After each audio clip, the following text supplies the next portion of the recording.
Well, tubers, tubettes, and of course the various crazy people. I had a very interesting day today, and I just thought I'd share it with you. I started off my morning by meeting up with my old friend Bud Brown, and him and I went to a secret location where we knew we could be alone, and we basically sat around for 2 hours and complained. And we both felt much better after complaining and venting to one another for about 2 hours. And after that, I ran a little errand. I had to drop off some money at one of the local hospitals here, and I'll be getting into a video about that in a couple of days. But after I ran my errand, I decided that, hey, I've only had 4 cups of coffee, why not one more?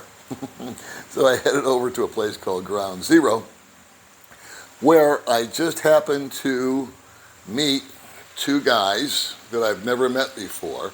Expat number 1 was sitting there when I walked through the door, and he came up and introduced himself, said he had been watching the little channel for the last couple of years, and that he enjoyed it, etc., etc. And I said, awesome, man, do you mind if I join you and we get to know each other? He said, sure. So I ordered my coffee, we sat down, and he opened up by saying, you know how you've vlogged in the past about how you've made mistakes, like when you first got here and you burned through cash and everything? And I said, oh yeah, I know all about that. He says, well, he said something to the effect of, I got news for you, man. I got you beat by a country mile. And I said, really? He goes, yeah. And I said, you want to tell me about it? He said, sure, why not? And what I really dug about this guy is that he tells me this story, which I'm going to tell you in just 2 seconds, of just a complete and utter train wreck.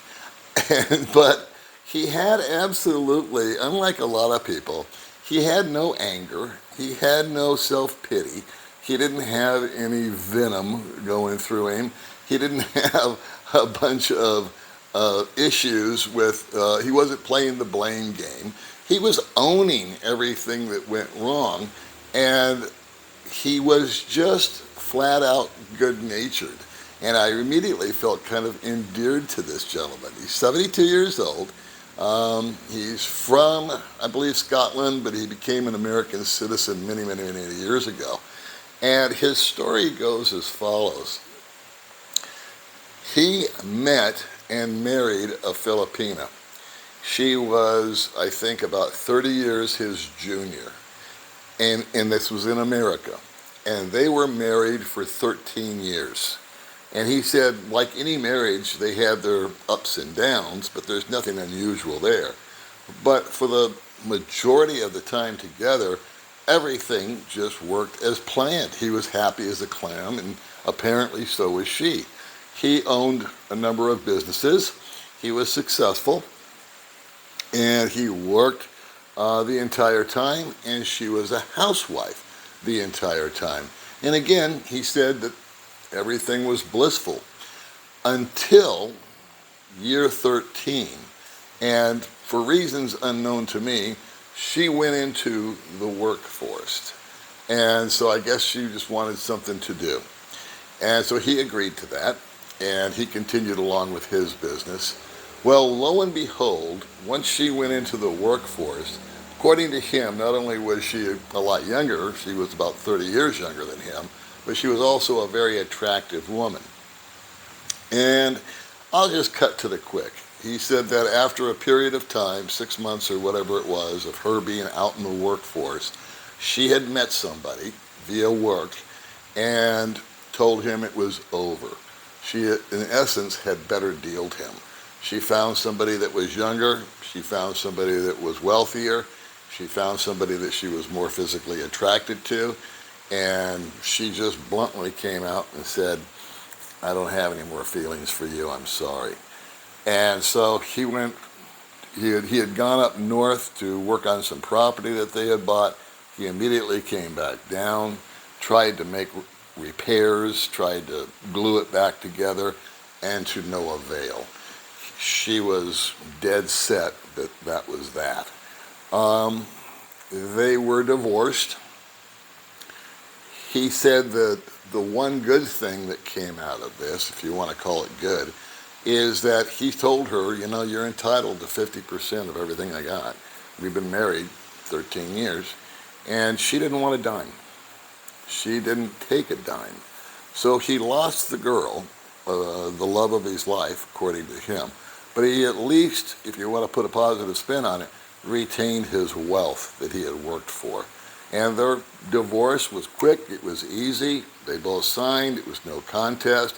He said it cost $750. They basically did it themselves. And that was that. So he had that experience.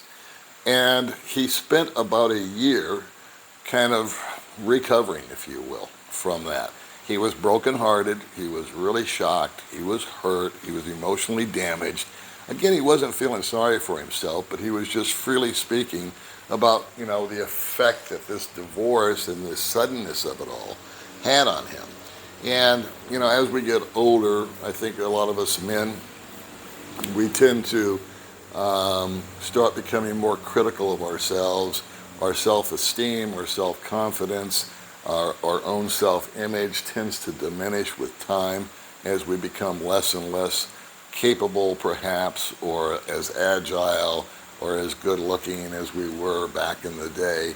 And so that tends to lead to some self-doubt, and that compounded with that kind of incident can make a guy feel pretty low.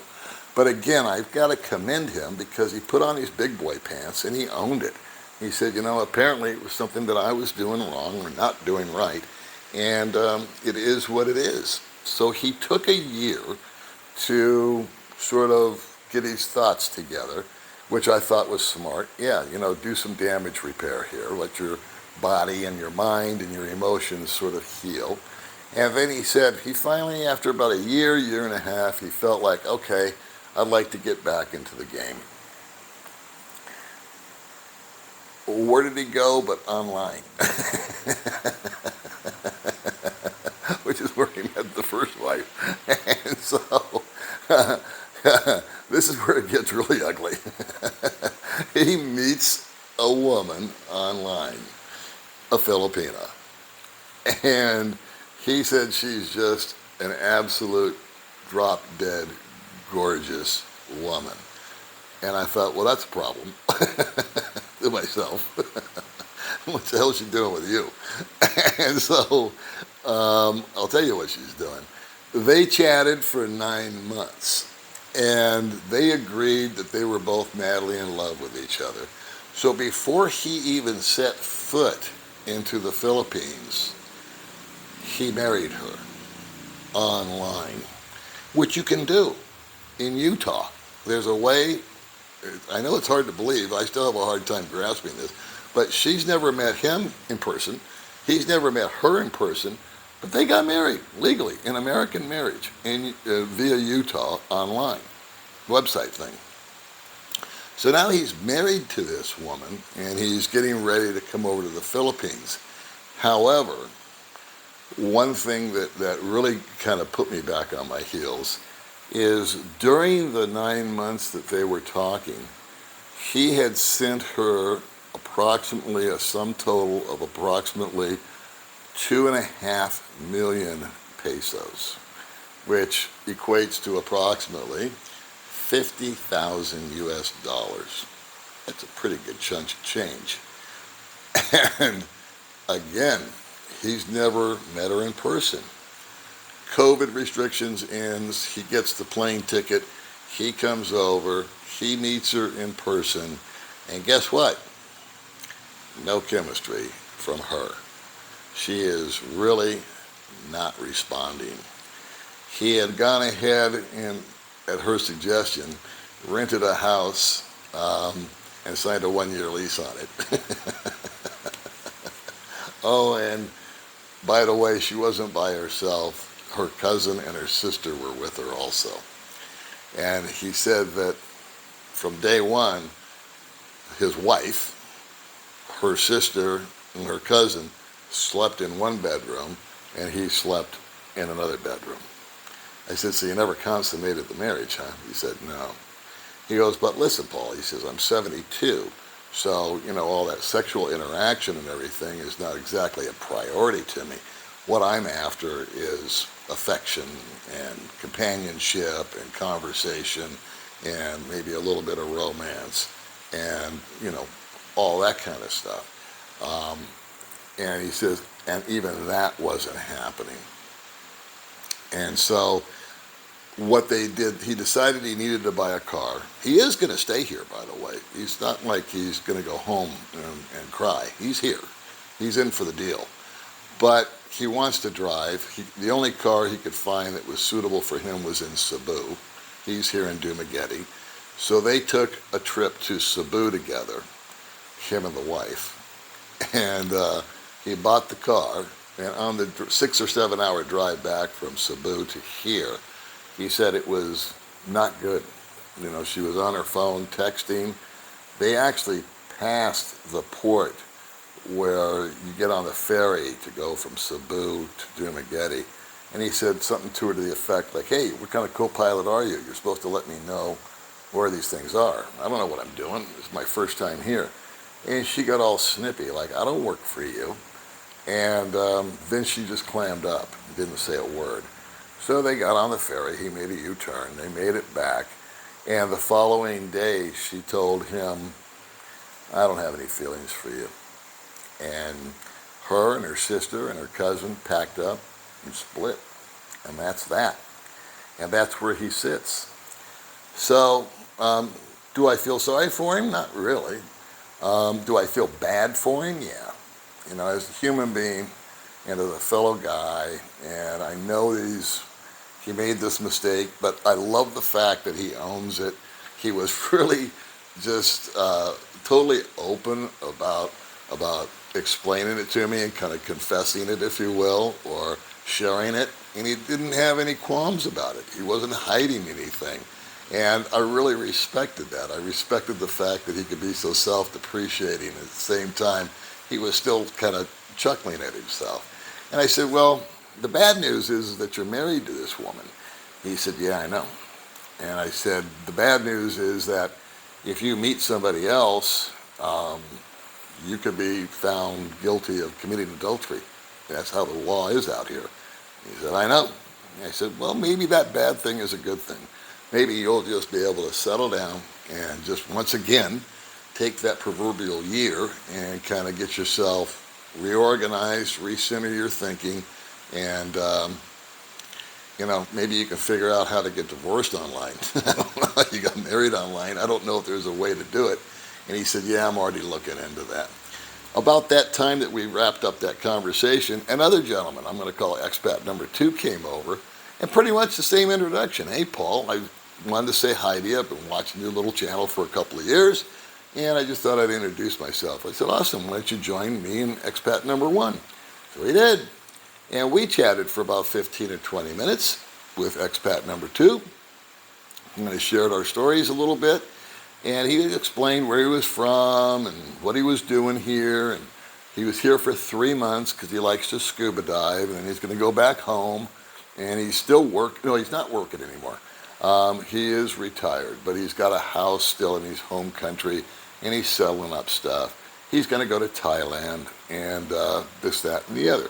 So that was just kind of a general conversation. And somewhere it was either me or expat number 1, I don't remember, asked him, hey, do you have a girlfriend or significant other over here?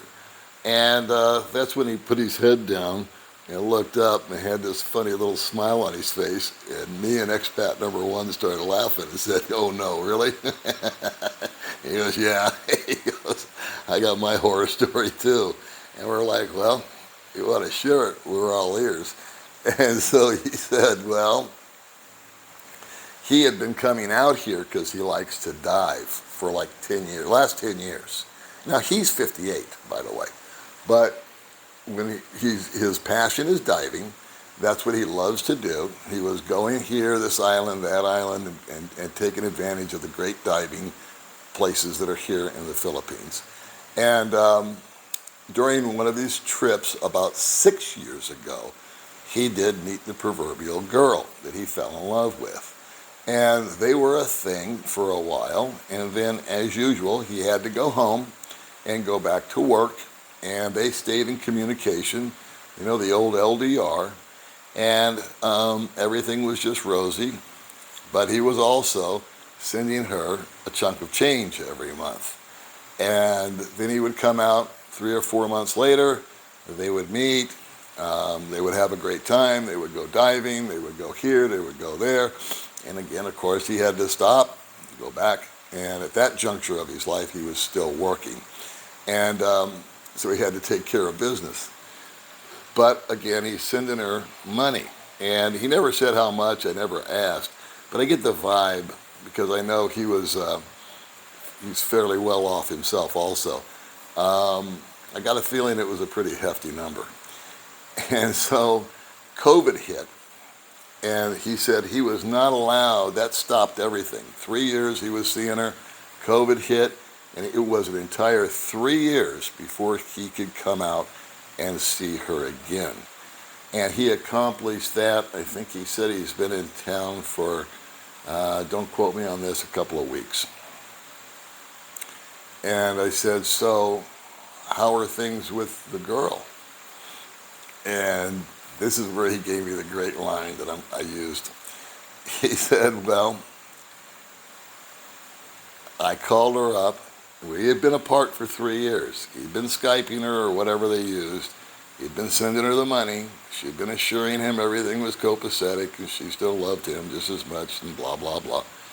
But when he got here, he got off the plane and he called her up. He said, hey, I made it. I'm in town. I want to come over and see you. And her response was, what did you bring me? And he goes, well, baby, I just got off the plane an hour ago. I just dropped my stuff off at the hotel. So, bring you? I didn't bring you anything. I'm just here to see you. And her response was, well, if you don't have anything to bring me, don't bother coming over. Like a gift, a watch or a phone or something. And I said, so what did you do, expat number 2? He said, I blocked her. He says, I said, after 6 years? He goes, yeah. After 6 years, I just blocked her. And I said, good on you. That's what you needed to do. Because now, unfortunately, you too are just like expat number 1 over here. You're here. You're now retired. It's a different scenario. And you're seeing her true colors. That or something transpired in those 3 years you couldn't make it over. He says, yeah, he says, I've got a new nickname for her. I said, really? What's that? He says, well, since I wasn't able to bring her anything, and I wasn't able to see, aka view her, he says, I called her my pay-per-view girlfriend. I said, buddy, I'm stealing that for a title on a video. He said, no problem. So that's how we came up with the title to this video. I didn't think of it. I wish I had. I can't take credit for it. But expat number 2 gave me the title of his pay-per-view girlfriend.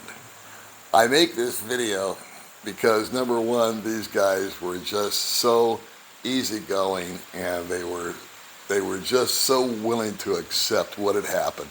Let it go, let it be, and move forward. And I find that to be very refreshing. When I hear a lot of these stories, a lot of these guys are just full of the blame game, if you will.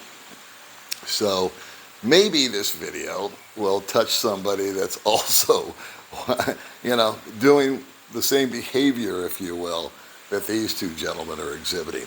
And God forbid I should tell you what to do, but I can tell you a couple of true stories.